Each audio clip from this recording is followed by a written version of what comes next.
नमस्कार। सदगुरुदेव की कृपा से आप सब परिवार आयुर आरोग्य ईश्वरी आदि से संपन्न रहे।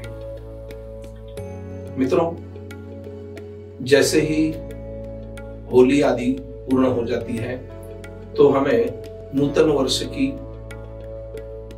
एक छटा मिलने लगती है या नूतन वर्ष के आगमन की सूचना हो जाती है, जिसमें वर्ष प्रतिपदा से लेकर रामनवमी तक हम लोग चैत्र नवरात्रि को मनाते हैं। उसके बाद में एक बहुत ही विशेष त्योहार आता है जिसे हम हनुमान जयंती के नाम से जानते हैं। आज हम बात करेंगे राम भक्त, रामदूत, अनंत बलवंत श्रीवंत हनुमंत लाल जी के बारे में। हनुमान जी की भक्ति अपने आप में एक अनूठी ऐसी एक औषधि है जिसने अनेकों वर्षों से अनेक भक्तों को, अनेक वीरों को, अनेक राष्ट्र प्रेमियों को एक नई संजीवनी प्रदान की है। अपने अपने क्षेत्र में उत्तम कार्य कर कर भगवान श्री राम के पादांबुज में अखंड प्रीति प्राप्त करने हेतु हम लोगों को अपने दिव्य कार्य के हेतु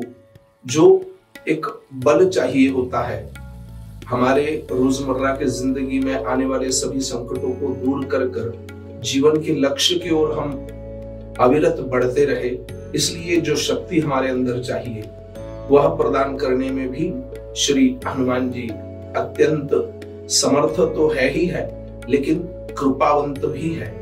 जैसे हनुमान चालीसा में कहा गया है, करहु कृपा गुरुदेव की नाई। जिस प्रकार गुरुदेव अनंत करुणा के घन है, वो अकारण करुणा वर्णालय है, उसी प्रकार श्री हनुमान जी भी अपने सभी भक्तों पर और उपासकों पर कृपा करते हैं। आज हम देखेंगे कि हनुमान जी के उपासना से या हनुमान जी की सेवा से क्या क्या शक्तियां प्राप्त होती है। तो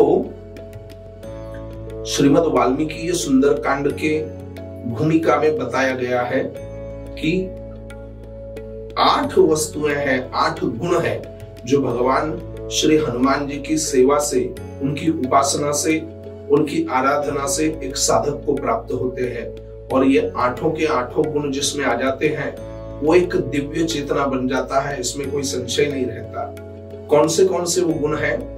तो लिखते हैं, बुद्धिर बलम यशो धैर्यम कवित्वम अरोगता अजाड्यम वाक्पटुत्वंच हनुमत स्मरणात् भवेत्। सबसे पहली चीज बुद्धि।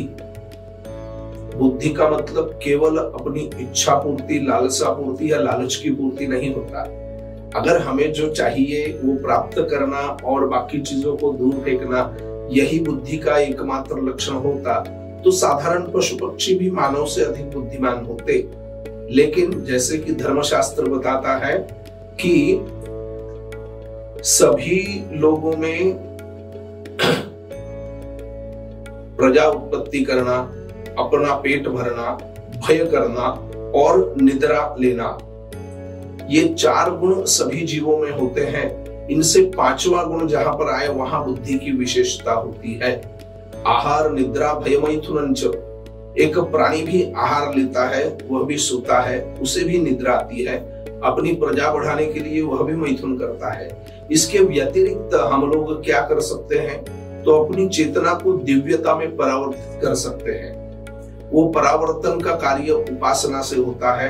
अतः उसमें हनुमान जी की उपासना करने पर सबसे पहली चीज या पहला गुण जो हमें प्राप्त होता है वो बुद्धि। उसके बाद में बल। बल को केवल दूसरे से लड़ने के लिए नहीं कहा जाता है, बल अपने से कमजोरों की सुरक्षा के लिए भी उपयुक्त होता है, बल अपने जीवन यापन के लिए भी उपयुक्त होता है। ऐसी कौन सी वस्तु है जिसमें हमें बल की आवश्यकता नहीं होती? तो बुद्धिर बल यश।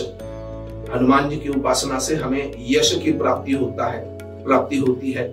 यश का अर्थ केवल साम दाम दंड भेद कुछ भी लेकर अपने आप को प्रसिद्ध करना नहीं होता। यश का अर्थ होता है धर्म के निर्दिष्ट मार्ग पर अनविरत चलते रहे और फिर अपना नाम उस द्वारा रोशन करे, उसको यश कहा जाता है। किसी ने बहुत बड़ी चोरी कर ली या किसी का खून कर लिया, कहीं पे डाका डाल लिया और अपना नाम प्रसिद्ध कर लिया, उसे यश नहीं कहा जाता।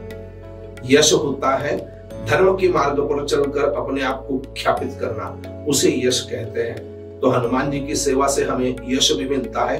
बुद्धिर्बलम यशो धैर्यम, धैर्य, पेशेंस, अपनी इच्छा की पूर्ति ना होते हुए भी धर्म के मार्ग पर अड़िग रहने वाले गुण का नाम है धैर्य।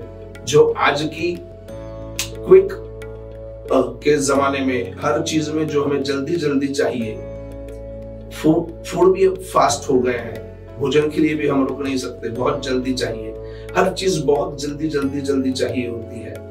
ये जल्दीबाजी जो है वो हमारे शरीर की या बुद्धि के एक गुण को नष्ट कर रहे हैं, जिसका नाम है धैर्य।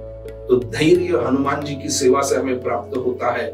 बुद्धिर्बलम यशो धैर्यम कवित्व, कवित्व ऐसी शक्ति है जहां न पहुंचे रवि वहां पहुंचे कवि। सूर्य नारायण द्वारा भी जहां पहुंचा नहीं जाता वहां कवि पहुंच सकते हैं। कवि का अर्थ होता है एक विशेष बुद्धिमत्ता, अलौकिकता। कवित्वम अरोगता, शरीर में उत्पन्न होने वाले रोगों पर लगाम लगाना या शरीर के रोगों का शमन करना, यह भी हनुमान जी की उपासना से होता है। अजाड्यम वाक्पटुत्वंच, अजाड्य का अर्थ होता है, जाड्यता का अर्थ होता है मंदता, जिसे कहते हैं हम बुद्धू बन जाना। तो हनुमान जी का भक्त बुद्धू नहीं रहता, उसमें बुद्धि का संचार होता है। अजाड्यम वाक्पटुत्वंच, वाक्पटुता का अर्थ होता है बोलने में बड़ा चतुर होना, उसको बोलने में हरा नहीं सकता कोई। ऐसे 8 प्रकार के गुण हनुमान जी की भक्ति द्वारा हमें प्राप्त होते हैं। इन्हीं हनुमान जी की भक्ति को कर कर तुलसीदास जी ने श्रीमद् रामचरितमानस का निर्माण किया था। हनुमान जी की भक्ति से ही महाराष्ट्र में रामदास स्वामी जी ने अनंत सिद्धियों को प्राप्त किया और श्री राम नाम की महिमा से ही हिंदवी स्वराज्य की स्थापना की प्रेरणा की थी। ऐसे हनुमान जी की सेवा से हमें बहुत सारी शक्तियां प्राप्त होती है।